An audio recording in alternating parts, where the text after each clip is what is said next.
All right, welcome to the Black Man Reading Books podcast. I am Eric T. the Sensei. G. Corey B.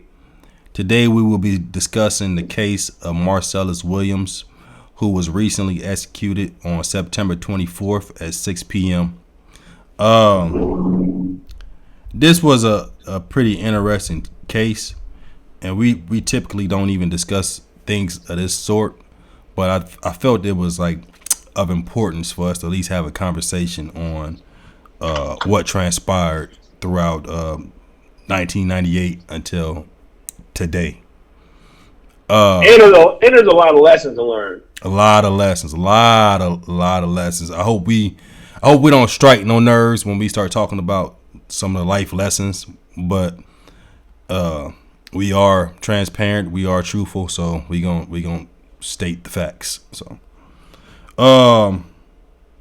before I tell the people who Marcellus Williams is, you got anything you want to say? Excuse me. No, you got it. All right.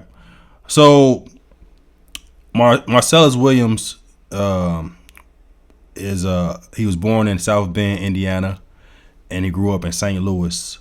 In my opinion, on September 24th, he was wrongfully executed.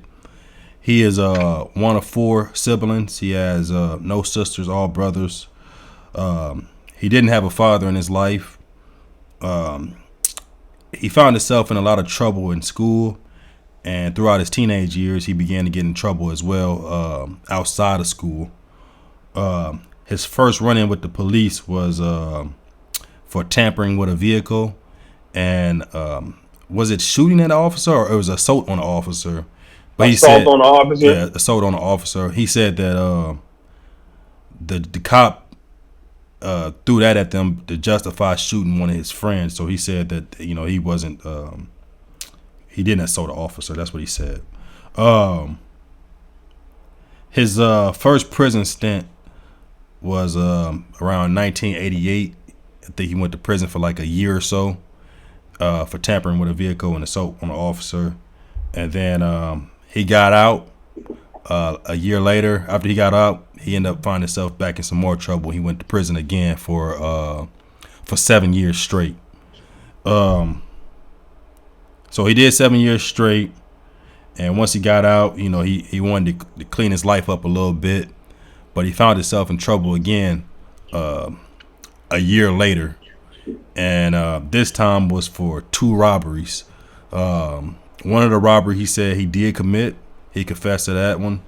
But the other one he said he did not commit. And the one he said he did not commit is what actually got him the death penalty. It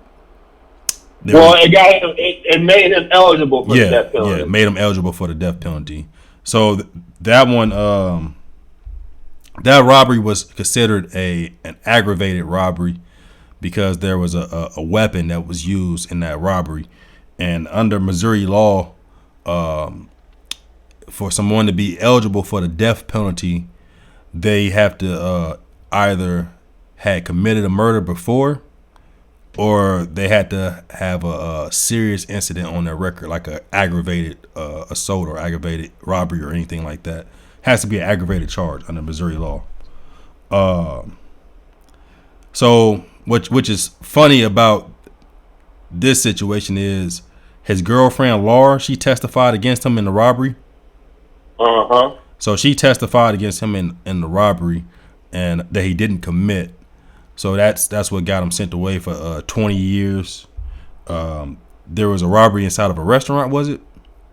Yes, and so his girl testified, made a statement against him saying that he confessed to her that he did that robbery. But I guess like there's two people who either owned the restaurant or worked at the restaurant who knew Marcellus. And when the cops asked them about Marcellus, they said they didn't think he was a part of the group that was doing the robbery. Mm-hmm.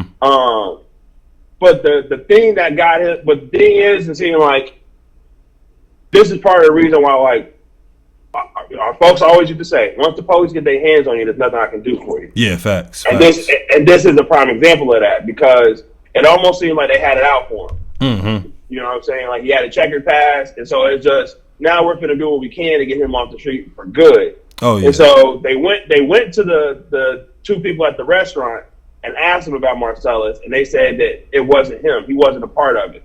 So they pull up a picture of Marcellus in the lineup and say, "Hey, do you know him?" And they said, "Yes." Well, can you sign this stating that you know him? So they signed it, but then the police said that they signed it saying that he was a part of the robbery. Mm-hmm. And they said, "No, we didn't say that he was a part of the robbery. We said that we knew him. That's what was asked to us." Yep. But that part never got heard in court during that robbery. Yep. Which was super messed up, man. Like they are excluding certain evidence that's very, very important in his cases. I found, They're stacking the deck against him. Mm-hmm. Yep. And I mean, like you said, once they got their hand on you, they got their hand on you, and it's always easy to pinpoint you. Like you're an easy fall guy at that point, because Right. you have a troubled past. Now we always in danger of being wrongfully convicted or or falsely accused. But once you got a criminal record that supports whatever they're saying, they got you. They got you. Yeah, there is no more innocent to proven guilty once you've already been in trouble. Yep. So You're guilty until you can prove you're innocent beyond a shadow of a doubt. Yep. And even then, we still might not even let you submit, provide whatever proof that you have for your innocence. We still might exclude that shit. Yeah, exactly. So in his case, he came home in 1997, and then he was out for like a year's time, from August of 97 to August of 98, I believe. And we went to jail for the two robberies. One he said he committed, one he said he didn't commit. And he never left prison from there. So maybe 10 months into his prison term, he was investigated, or he was accused of the murder of Felicia. And that happened in July of 97. Was it 97 or 98? 97. It might have been 98. July of 98 is when that murder happened of the woman, Miss Gale. Okay. So and he got locked up for those robberies in August of 98. Okay. So a month prior, I mean, he was out, and we don't know what he was doing at that time, but he said he didn't do it. So the murder happens, and a month before he goes to prison, and he's while he's there for 10 months or so, that's when the charges are filed that he murdered this lady, Felicia Gale. Now, what's interesting is she got murdered, and there was no evidence ever that said he did it, or no, it was like a cold case at the time until the husband said he put up 10 grand, is it? Yeah, $10,000 reward for the arrest and conviction of the murder. So he put up a $10,000 cash reward, and then Marcellus's distant relative, which was an uncle of a cousin that he knew, and also an inmate at the prison that he was at, came forward and said that Marcellus told him that he committed the murder. And then his girlfriend Laura, she also said that Marcellus said he committed the murder, and that he had some of her belongings in his vehicle. And that go ahead. But the key thing to Henry Cole's testimony is that he gave details about the murder that wasn't made public. Mm-hmm. And And there was no way for anyone in the public to know this. So you had to know someone that was there, or you had to have been there to have that information. Mm-hmm. And he also gave some false information as well, because yes, he did that too. Yeah, he said that Marcellus said he used gloves when he committed the murder, but there were fingerprints everywhere, which was completely false. And what's interesting about this too is that they found we'll talk about the evidence here in a minute. But where was I at? So yeah, it was a cold case. You were talking about Cole and his girlfriend testifying against him. Okay, so Laura came forward and testified against him as well. So he said that he wasn't even taking it serious at one point, and then when he's heard like the severity of the crime that he was being charged with, he said, "I didn't talk to my lawyers," and he started speaking with his lawyers about it and everything like that. But they had, with them finding her belongings in his vehicle, that's what gave them enough to charge him with the murder.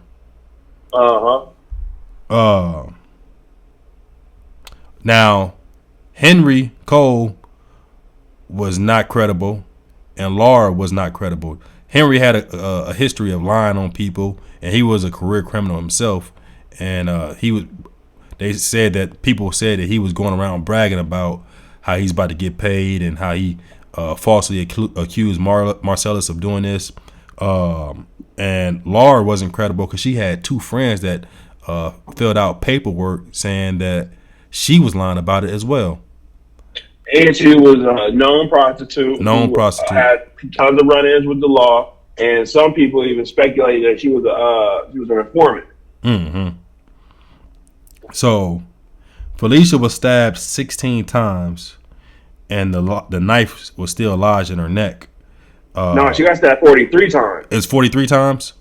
43 times. So Felicia was stabbed 43 times, and the knife was still lodged in her neck. And the husband came home and he discovered it, correct? Yep. And when the police got there, they found like some of her belongings was missing: her purse, jacket, the husband's laptop. And what's interesting about this as well is the same type of crime was committed a couple months prior, like a month prior, like 3 miles away from her home. So they almost thought that the murder was connected to the other murder. So it to me it appeared to be like a serial killer thing at one point. So or just somebody who serial killer. Yeah, I would go with that. Mm-hmm. But when Laura came forward, she told the police that the belongings of Felicia was inside of Marcellus's car. So they found like the jacket and everything like that, and then they discovered the laptop as well that he supposedly sold to Greg, guy named Greg. And what's interesting about that is Marcellus said, Greg said Marcellus sold him the laptop, but he said that Marcellus said he got it from Felicia. No, from his girlfriend Laura. Laura, yeah, he got it from Laura. I'm sorry, yeah, he got it from Laura. Yeah. So we don't know how true this stuff is. We just stating what we uncovered from it as well. Right. You got anything you want to say right now? Nope. You good? You cooking? So when they came forward, when they talked to him about it, 10 months later, they ended up charging him with it. And what's crazy is there was no DNA that supported that Marcellus committed this crime. The DNA and skin under her fingernails wasn't a match for his DNA. The shoe size at the home, there was several steps. What was it? 2 foot bloody footsteps in there. Hers and his, or hers and. And said that the footprints didn't match anybody who lived in the house. Yeah, and it didn't match Marcellus. That wasn't even the same foot size. Wasn't even the same foot size. So that's a telltale sign right there that somebody else was there. The fingerprints that they had, they said the fingerprints wasn't good enough, but the fingerprints end up disappearing before the defense could evaluate it, which is crazy, right? Like, super crazy. Like, is this about justice or is this about getting a conviction? Right, and it feels more like trying to get a conviction. Mm-hmm. Like, if I'm a prosecutor and I'm seeing all this evidence that says He ain't do this shit. I'm not finna keep going forward with this. But you feel like prosecutors get pressured to go forward even though they know that somebody didn't do it? I'm not gonna say they get pressured. I mean, okay, so it's almost like saying that a basketball player gets pressured to score 30 points a game. Mm-hmm. You know what I'm saying? Like, I've never heard of no player ever getting pressured to score 30. Like, hey, you really need to score 30. We need you to get 30. We need you to get 30. But if a player can go out and get 30 every night, it makes him, you know what I'm saying? It's going to give him more opportunities and better opportunities in the future. And the same prosecutor is now a judge. And I'm sure that his conviction rate has something to do with that. Oh, yeah. So, I mean, you look at that, sometimes I feel like I'm not going to call the system, well, we'll call the system whatever we want to call it. Call it rigged or whatever. Fucked up? Yeah. You talking about the justice system? Yeah, the justice system. Yeah, justice system. Fucked up, biased, racist? Yeah. So, when you trying to go for a high conviction rate, you're not even worried about justice at some point. You know what I'm saying? Like, this guy, he's an easy target. He's an easy win for me. You know, I'm 95% with my conviction rate. I got 2 witnesses that says he did it. I have no evidence that really supports that he did it aside from her belongings being in his vehicle. But the family could pressure you as well. Hey, the family want to, hey, I want somebody locked up. Somebody got to pay for this. All right, maybe somebody got to pay. It just might not be the person that actually did it. And depending on how much power and influence that family has, is going to dictate the pressure that gets put on that prosecutor. You know, your average black family in the city, they can be upset all they want, and they can want just case solved or a conviction. You know what I'm saying? All they want. Prosecutor's not going to feel that pressure. But you got a family who's really involved in the community. They donating to people. You know what I'm saying? People around you to get in the office. Certain people are going to start putting pressure on you. Like, hey, I owe something to these people. These people got me in the office. They want answers, and I got to deliver answers. You work underneath me, so you got to deliver answers. So in this case as well, which is funny, is that the murder weapon wasn't investigated. It wasn't. They never checked the murder weapon, you know, until like a decade later. Which that's, to me, that I feel like that should have been like the first thing you did. Like, yo, let's get some fingerprints and stuff on this murder weapon. Why would you not get fingerprints on the murder weapon, man? You would have think that would have been the first thing they did, because you got to get the body out of there. That would have been. In order to get the body out, you got to take the fucking knife out. Like, so then they a decade later, they had ran the knife for DNA, and the DNA on the knife excluded Marcellus from being involved. So there's. And it wouldn't surprise me if they ran the test on that knife back in '98. I wouldn't be surprised. And they didn't get the answer they were looking for, so they just said they didn't test it. It's so fucked up, man. The fact that you got all this stuff saying he didn't do it, and you still go through with a conviction. That's crazy to me, man. Like.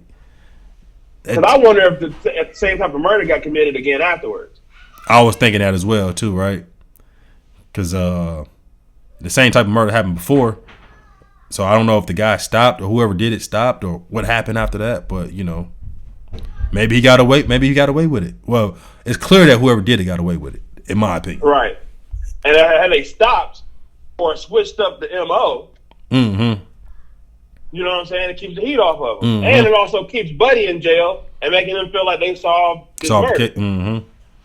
And I find it interesting, though, because he was saying, even though, like, they kept on finding these discoveries that he didn't do it. This DNA proved that he didn't do it. That DNA proved that he didn't do it. He was never optimistic about coming home or being released from death row. He just kept. Said he's seen it in prison too many times. People being essentially exonerated from evidence, but still not getting out of jail.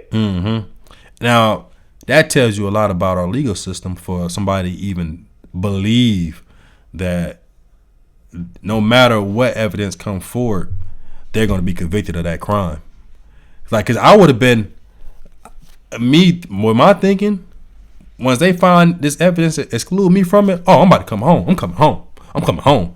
I'm optimistic, right? But when you just seen this play over and over and over again, it's like, shit, I ain't coming home until I come home. And also, too, it wouldn't surprise me if because you got to think, you was at the beginning of that 20-year bid for that aggravated robbery.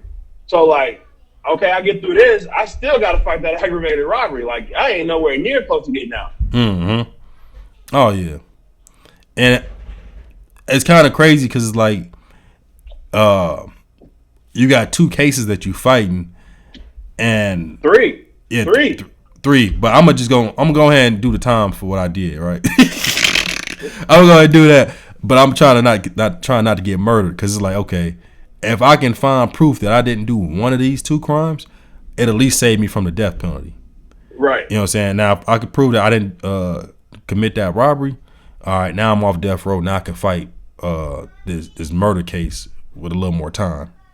And the thing that's messed up about the whole situation for him is that he don't have time in his favor. So the longer it goes, for him to get these cases taken care of, the harder it is going to be to find witnesses. And when you find witnesses, the harder it's going to be for them to recall exactly what happened on certain nights. You know what I'm saying? So, like, that's just making it hard. Every day that goes by is making it harder and harder for him to get out. So that's what I was going to ask you, because I know he had said in an interview that he should have never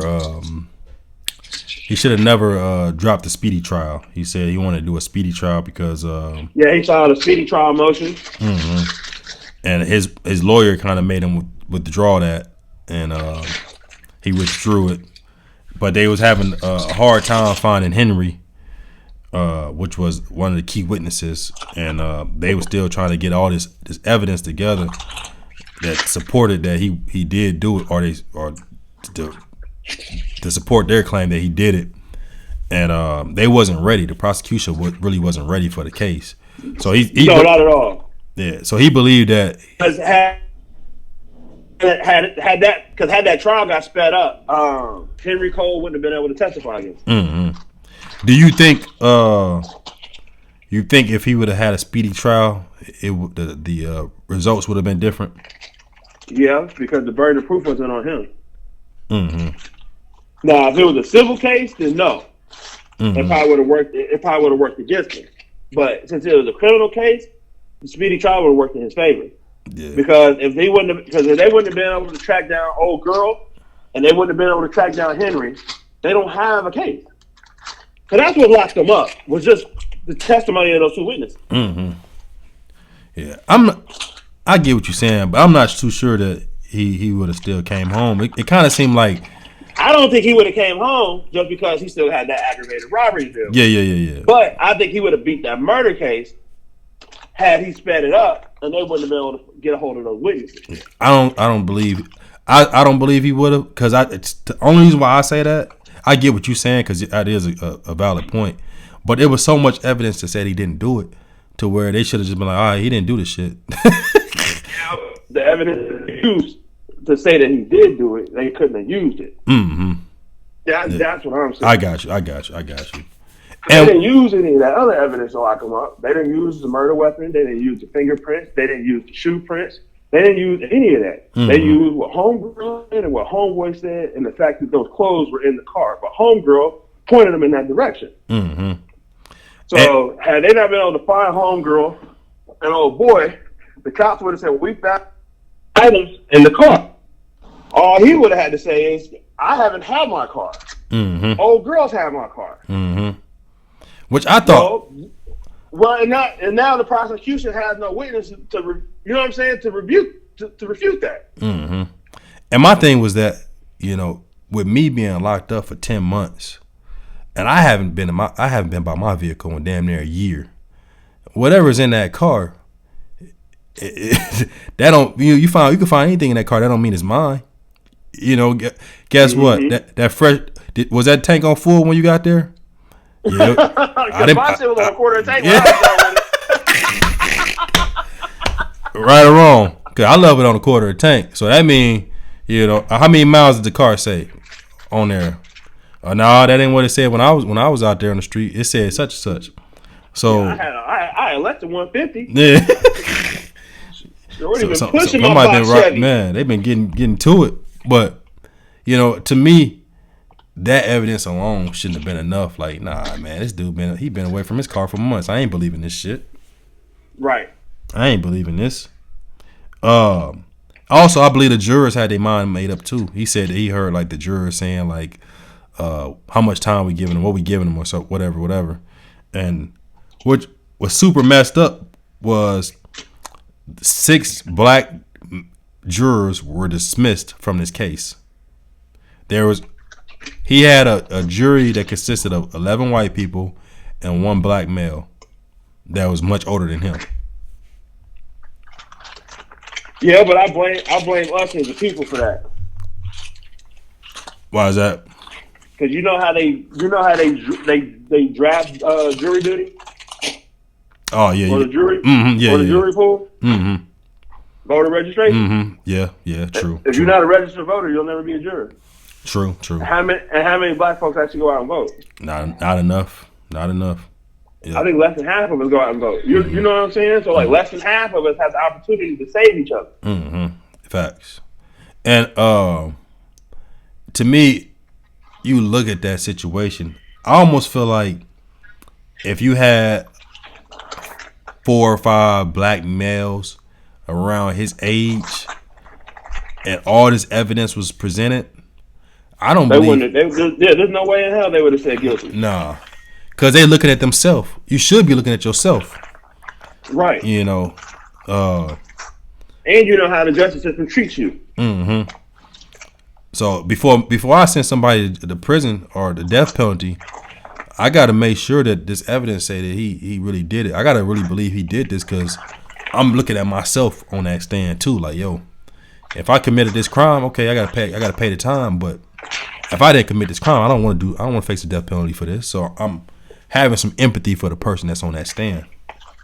And have you seen the numbers on how many people are on death row? Yeah, like 2,262 people or something like that. Now, you know how many people are in prison? Nah. I think the last I seen, I think they said it's like 1.5 million people are in prison. I could be wrong about that, but don't quote me. But think about that number though. Mm-hmm. 2,000 out of 1.5 million. Mm-hmm. Which means they don't go for death. They don't go for capital punishment and death penalty very often. And the reason being is because they say it's harder for jurors. It's harder to get convictions from jurors. Okay. Because it's no longer. It stops becoming did he do it or did he not do it? To am I okay with killing this man? Mm-hmm. Is there enough evidence proving to kill him? It's not. Did he do it? Is there enough evidence to prove to kill him? Yeah, facts.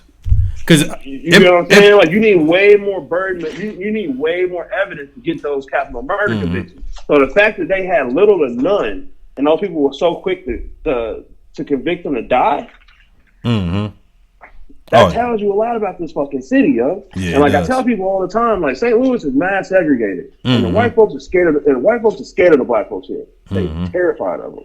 Yep. Terrified of them. Yep. And it causes us trouble. Mm-hmm.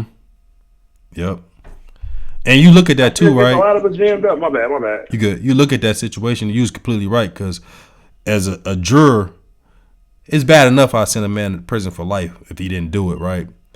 But if I know that I said we're gonna sentence this man to death and he didn't do it, I can never way more questions. Yeah, I can never forgive myself, man. Like, damn, I gave somebody the death penalty. I was a part of giving somebody the death penalty and they didn't do it. Like, I would feel like a shitty person, bro, for real. Like, I fucked up. Like, I would never want to be on. Most people with a heart feel that way. Huh? So that's why most people with a heart feel that way. So that's why most of the time it's like super shit, like egregious shit, and like the evidence is damning. Like there's no way to explain how you didn't do it. Yep. The state, I feel like they got this wrong for sure. I see no justification at all for murdering him. Executing him. To me, it don't sit well with me. Also, I did want to talk about this, right? In America, there's 27 states that still have the capital punishment today, and a majority of those states are southern states. What's your opinion on like capital Hey, I punishment? call cap on that. We're gonna stop trying to put everything on the South and paint the South like they the only racist one in the country. 27 states is over half, bro. Over half the states ain't down south. I said a majority of those states are down south. I didn't say all of them. Half the country. Half the country has it. Over half the country has it. Yeah, over half the country. South ain't over half the country. But that's a lot of states. There's a lot of states up north and a lot of states out west that still got that shit. There's a few states out west that has it, and a couple up north. Most of these states are in the south. Capital punishment states are in the south.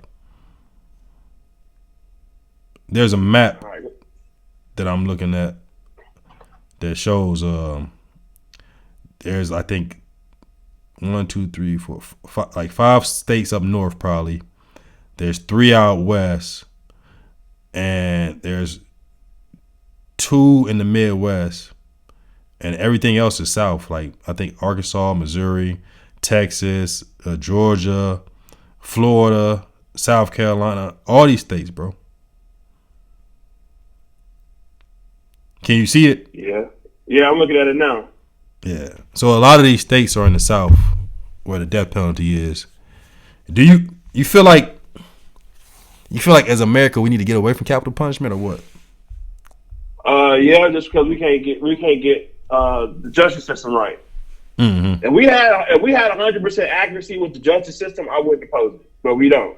Mm-hmm. So until we get 100% of convictions right, over a certain time period, we need to get rid of it until then. Mm-hmm.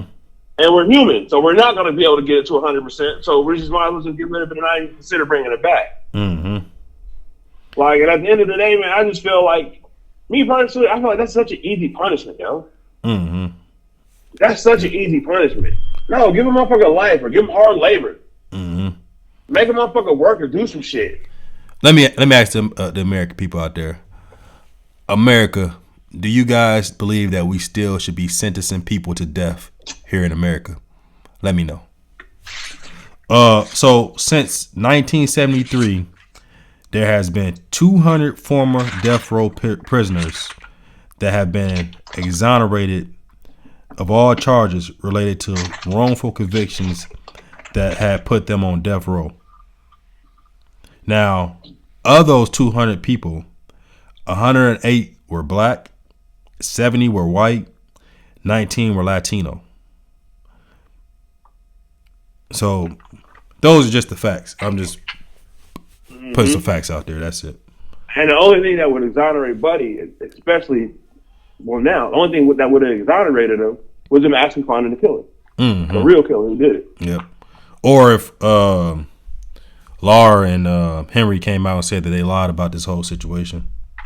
They died. And they died, yeah. So they died. Said what? They died years ago. Mm-hmm. Yep. Yeah, Cole died and Laura died. So I think they said maybe like back in 2010. I could be wrong about that, but they've been dead for quite some time. Yeah. So their testimony, what they gave on the books is what's there, and they can't take it back. Mm-hmm. Yep. And let me ask you this though: you think that the state should go through with executing a man, even if it's against the family's wishes? The family of the victim. The thing that confuses me, I'm gonna be honest, and the thing that confuses me about it, especially this one, is why were they so pressed to kill him? Mm-hmm. That's the thing I don't understand, because they make more money off of him being alive and in prison. Mm-hmm. Yeah, facts. They make more money off of him. Mm-hmm. Like the prisons make money off actually having live bodies in the prison. Mm-hmm. And they make money off of that. Mm-hmm. So why would they want to kill him? When when it wasn't so clear and cut and Mm-hmm. dry. Yep. And then the family doesn't want him executed. The public doesn't want him executed. Mhm. Like, why? And I was talking to my OG the other day, and he was telling me like, he said because deals have been struck behind the scenes. You don't know what deal got cut. Yeah, You know facts. what I'm saying? Facts. You don't know what streams got pulled. Like, you give me this, I give you that. Just make sure this dude gets executed. Like, Mm-hmm. and it's very possible that he had that case was just handled like completely fucking bad, and we just need to get rid of everything that's associated with it. Mm-hmm. The witnesses are gone. Let's get him gone so we can bury this fucking case and move on from it. Yep.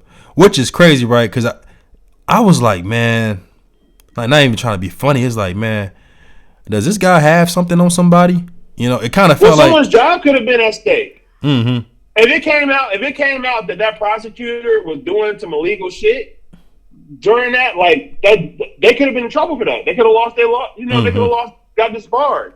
Anything. Like, this is my livelihood that we talking about. Fuck that nigga. Yeah, I was like, man, and that's fucked up. And that's fucked up that's how people who work in the justice system and the judicial system think. Mm-hmm. Yep. It's like, man, let's just get it right, man. Like, the hell with all the other stuff. Let's get it right, you know. But yeah, I don't believe that, you know, whenever a victim's family says, hey, man, we really don't want to see the person get executed, I kind of feel like that should be enough to say, okay, reconsider this, you know, as far as, you know, executing the man. Because the family, they kind of feel like they got blood on their hands at this point too as well, right? Mm-hmm. You know, especially if they don't feel like I believe that, you know, I don't believe his family believes that he actually did it. Especially with all this evidence that says he didn't do it. I bet they feel like that case is still open. Or he knows more information about it. Mm-hmm. And we want to have closure over what really happened. Mm-hmm. See, like, so like a lot of like, so I got a little bit of backlash the other day. So I heard a lot of people talking about Missouri's going to kill an innocent man. Missouri's going to kill an innocent man. Like, I don't think they should kill that man. But I also not just going to jump out the window and say that he's innocent. Mm-hmm. He's connected to this murder somehow. Mm-hmm. How he's connected, no one knows. Mm-hmm. But he's connected to it. So I'm not willing to just jump out there and say that he's innocent. Like, for all we know, he drove. Mm-hmm. For all we know, he took somebody to that house and they did that bullshit. Mm-hmm. And he might not have knew about it. Or, you know what I'm saying? It could have been any fucking thing. If he truly, we don't know. If he truly sold that laptop to Greg, that's the only part I would say. If he truly sold that laptop to Greg, he probably did have some type of involvement in it on a minor level, probably. But stolen property. Mm-hmm. But if he didn't sell that laptop, like far as that the stuff just being in his car, that ain't enough. That ain't enough. If he touched some of that stuff, that's one thing. If he actually sold that laptop to Greg, I'm like, okay, now what was your involvement in this? You know, at that point. But just the clothes and stuff being inside his vehicle, I'm not giving that no weight. Well, from the sounds of it, I don't think Greg was lying, because what Greg said, essentially, I mean, it didn't condemn Marcellus. Mm-hmm. Greg said he went to go buy the laptop. He asked Marcellus, "Where'd you get this from?" He said, "My girl gave it to me to sell." Mm-hmm. Like, that doesn't, you know what I'm saying? That doesn't place him at the scene of the crime. That doesn't, you know what I'm saying? That doesn't. Oh yeah. That was nothing criminal. Like, as far as Greg is saying, Marcellus was unaware of where this shit came from. Mm-hmm. My girl gave it to me to sell, so I'm selling it to her. Yeah. And, you know, the theory is that Laura and Henry had communicated prior to Henry's release from prison. And they believe that the actual killer could have been a client of Laura's because she was a prostitute. And that she had the items from the robbery. Believe that she called, or her and Henry communicated somehow, some way, and they just came up with a story so they can get the reward money, or just toss the murder off on him as well too. So that's the theory. My thing with that theory is that's an awfully pricey ass price to get you a fucking prostitute. Because you gotta think, this is what, 98? Mm-hmm. So you know how many laptops were back in 98? Mm-hmm. You know what I'm saying? Like, a matter of fact, now that I think about it, laptops weren't even out to the public for real back in '98. We were still on desktops. Yeah, laptops was that was like a rich people thing at the time. You had to have Well, it was some. a husband, so it wouldn't surprise me if it was his work Yeah, laptop. yeah, yeah, for sure. Yeah, Because yeah. he worked at the hospital. He worked at Barnes and Jewish, and that's a big ass hospital. Mm-hmm. So it wouldn't surprise me if they had some of the first personal laptops Mm-hmm. and were giving them out to certain employees for them to work. Mm-hmm. And he stole that. Well, that's an expensive ass fucking piece of equipment. Like at 98, Oh yeah. that's an awful lot to give to a fucking prostitute, bro. Show is. You ain't lying. Here, I'm gonna give you a And laptop. especially they talk about, and they said that Shorty had a drug problem, so Shorty couldn't have been the baddest. You know what I'm saying? Yeah. So it was to me, this case, he deserved more than what he got, as far as like the prosecutors they saying that he didn't do it. All the evidence said he didn't do it. So I mean he deserved better than what he got, because that to me that ain't right. It ain't fair. It's actually a bad look on our justice system that something like this is still taking place in 2024. And it's a disservice to the victim's family, and it's a disservice to the public. Yeah, it because is. you don't know if you got the motherfucker who did it. Mm-hmm. Yep. So the one who did do it could still be out here committing the same crime. Yep. You ain't lying. Yep. So, one thing I did want to say is this: young men, young women out there, be careful with the life you live. I know we spoke on this a little bit before, but your past hunts you. You know, like you say, when they got you, they got you. Don't make it easy. And I think that Marcellus's history kind of made him an easy target, even though he did not. I don't believe he did this. His past got him convicted. It past got him convicted. You know, hey, you went to prison. Every time we look up, you in and out of prison after a year after being released. Like, you are a career criminal. That's how they looking at you. And people they throw it off on you. Like, man, shit, we believe it. You know, we believe it. So I mean, it's past hunting him on this. But I didn't like it. I didn't like it at all. I will say that. Well, and the thing that we have to learn and accept as Black people in this country is that the narrative has been shaped about us, and it's not a good narrative. Mm-hmm. And they use that narrative to justify the bullshit that they do to us. Mm-hmm. So at the end of the day, like, no, it's not fair. No, it's not right. And no, we shouldn't just lay down and accept it. Like, we should definitely push against it. But at the end of the day, like, we have to carry ourselves and conduct ourselves in a different manner and fashion, and we're ever going to get there. Yep. Because the thing about it is when you have this checkered past, it makes it hard for the public to fight for you. Facts. It makes it so hard to fight. Well, he's done it before, so what's not to say he didn't do it again? Yep. Or he has a history of his crimes escalating in seriousness.